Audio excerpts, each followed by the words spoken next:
guys, it's Maddie, and today I'll be doing my December wrap-up. So let's just get right into the stats for this month. So I read 10 books this month. I've just been on a roll with reading lately. I am so proud of myself. I just have been reading like 10 to 11 books back to back to back each month, so I am just really proud of that. I read 2,473 pages. For the genres, I read 3 contemporary romances, 1 contemporary book, 5 contemporary manga, 1 paranormal, and 1 fantasy graphic novel. Out of all these, I'm very surprised that I read a paranormal book because, paranormal is not my genre at all. But I'm just going to spoil it right now and say that I did read Twilight this month, so that's why there is a paranormal book for my genres, which I never read that genre, so it's kind of weird. As for genders, I read mostly books written by females, which isn't unusual. I usually read books by females unintentionally. Just a lot of books are written by females. We don't have enough men authors out there, it seems like. I read 1 book by a male author, and one of them was mixed between a male and a female author who co-wrote a book together. As usual, I read mostly series this month. 3 of the books I read this month were standalones. I read mostly young adult books this month, no surprise there. 1 of them was a new adult book. 5 of the books I read this month were rereads. I DNF'd 1 book this month, but the book I DNF'd I do plan to finish in January. I just ran out of time to read it in December. As for ratings, I had 3 5-star books, 3 4 stars, 1 4.5 star, 2 3 stars, and 1 2.5 star. I participated in 2 readathons this month. The first one was the Benchathon, which I co-hosted. I read 2 books for that. The other one was the Current-a-thon, and I also read 2 books for that. Out of the 8 books on my TBR, I read 3 of them. I, at this point, should just stop making monthly TBRs because I rarely ever stick to them.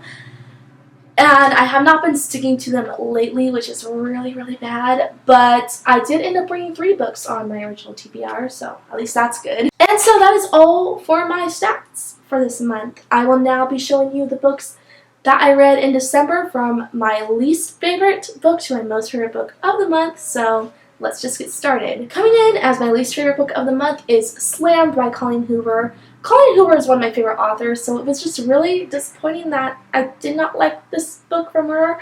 I feel like I can't really go into what this book is about because it contains a plot point that is a spoiler. What I will say, though, is that this is about a girl who falls in love with a guy on the first day of their meeting, and they realize that there's an obstacle in their way that makes them to where they can't be together. So throughout this book, they're trying to find a way to be together. And I am telling you, I have never read a book with as bad insta-love as this.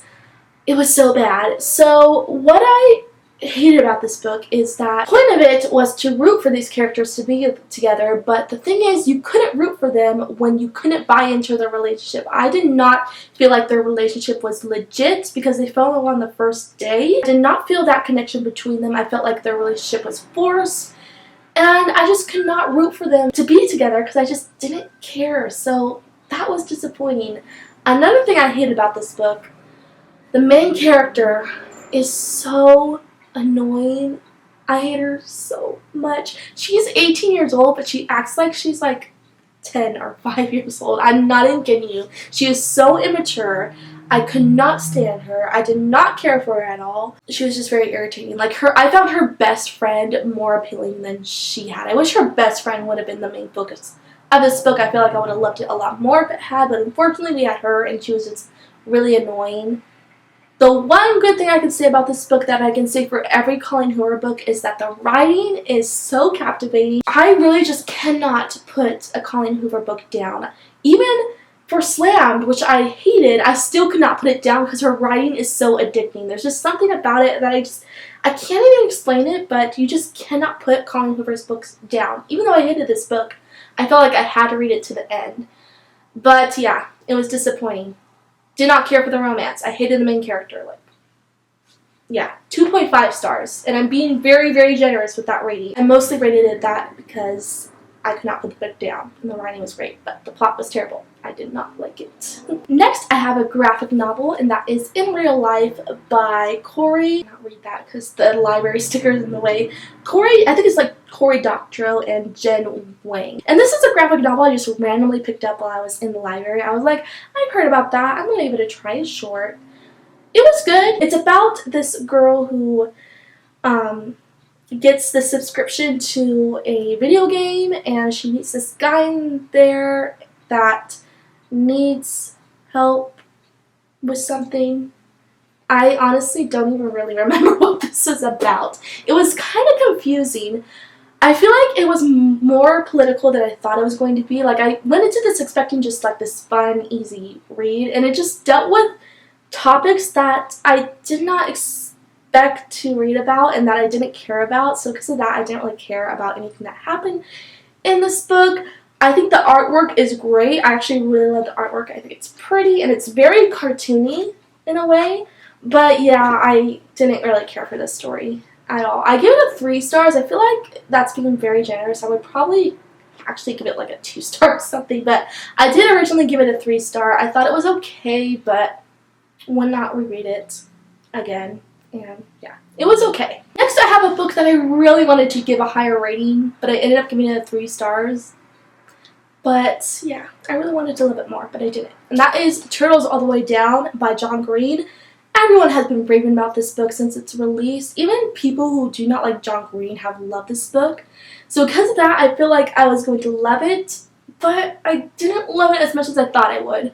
What I love about this book is the mental illness representation in it. This is an own voices book about a girl who has OCD. I feel like learning about the OCD in this book was really, really interesting. And I really love the main character because of the struggle she went through with her OCD and her anxiety. I thought that was so interesting. That was my favorite part about this book. However, the plot that was woven into it, I felt like didn't make sense at times. The plot has to do with the main character trying to find this guy who is wanted for a fraud, I believe. And she's trying to find him. And she also starts a kind of a relationship with this wanted man's son. I just felt like the whole plot of it was just really weird and random. Like, I felt like the whole plot point with her trying to find this wanted guy didn't really need to be there. I felt like if this book was just about her and her struggles with OCD, I would have loved that. But I didn't really care about the plot. The only thing I cared about was this girl's mental illness, and that was it. So I expected more out of this book. Those expectations weren't met, so I ended up giving this a 3 stars. It was overall okay, but it's definitely not my favorite John Green book. Looking for Alaska is still my favorite. This one was just okay. And because I'm not someone who has OCD, I don't know how well the representation was in this book, but to me, I felt like it was done really well. So I really appreciated that about this book. Going into my 4-star ratings, I first have Twilight by Stephanie Meyer. This is a reread. I actually started this book, I think, in October. I didn't finish it until December, so I finally got it finished. I think this is my 3rd time rereading it, so that's actually quite a lot. I do want to read the rest of the books in the series at some point, but at least I finished Twilight. I think 4 stars is a solid rating. I don't think these are the best books ever. I just think they're very easy to get through. They're very enjoyable. The plot doesn't have a whole lot of substance to it, but I still enjoy these books. I think the whole series is like a solid 4-star to me. So yeah, this was a good reread, and I will continue on with the series eventually. Next, I finally got to Always and Forever Laura Jean by Jenny Han. This is the 3rd book in the To All the Boys I've Loved Before trilogy. And I felt like the last book was pretty solid. Because this book wasn't supposed to exist, I felt like because of that, the plot was kind of lacking. Like, you could totally tell this book was not supposed to be released, which it wasn't. I felt like it was just it kind of read more like a fan fiction in a way. It just takes place right after where P.S. I Still Love You, the 2nd book, takes off. What I wish this book had more of was plot. I feel like the plot was really lacking in this book. I feel like this book only followed Laura Jean's everyday life. There wasn't a whole lot of things she went through besides the fact that she's trying to pick out like which college she's going to get to and all that. but I just felt like it went through her everyday life. I would describe this book as like a slice of life book. I think that's the perfect description for this book. But I still enjoyed it. I gave it a 4 out of 5 stars. I gave every book in this trilogy a 4 out of 5 stars. They're not great, but they are very, very enjoyable. They're easy to read, they're lighthearted, and just really, really fun reads. And my favorite part about these books is the family dynamic. The family relationship in this book is just done so, so well. So that is the main thing I could say that I really loved about this series, and the romance was great too. So all around, it was an okay ending to this series, and I really enjoyed it. Next, I have Oral High School Host Club Volume 10 by Bisco Hattori. Still rereading this series. I've given the majority of these books all 5 out of 5 stars.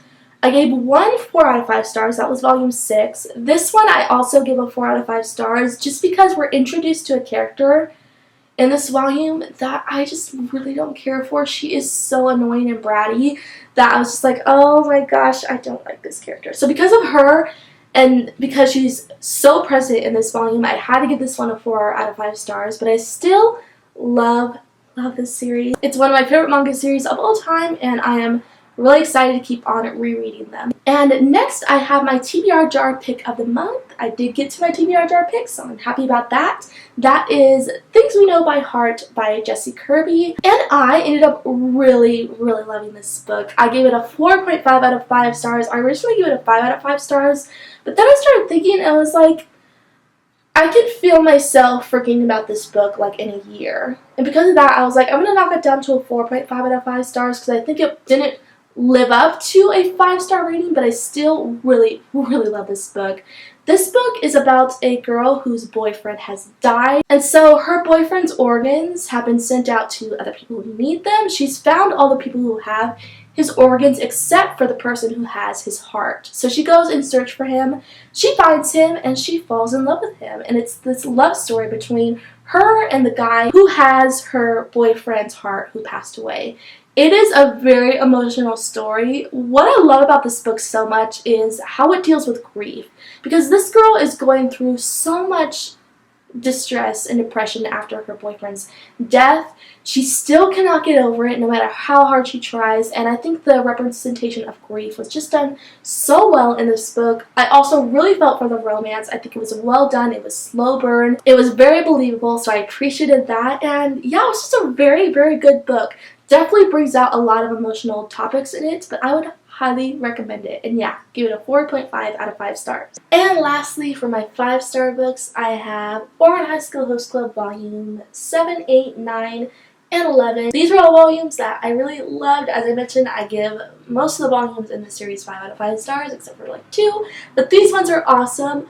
I felt like in the first, I want to say like 6 or 5 volumes, we were only getting like a backstory to the host club and how it was formed and the members and their backstories, which is awesome. I'm all for backstories, but now we're starting to get into like the romance and the drama, which is like my favorite part, and oh my gosh, it's so great. Still, if you guys have not picked up this series, it is amazing. I feel like the synopsis to it is very long, so I'm just going to kind of gloss over it if you haven't read it yet, but it's basically about a girl who has to dress up as a boy to be in this host club because she is indebted to them. And it also takes place at a school for rich kids. There was a lot of comedy in it, a lot of romance that we're now starting to get into. This book actually has a love triangle.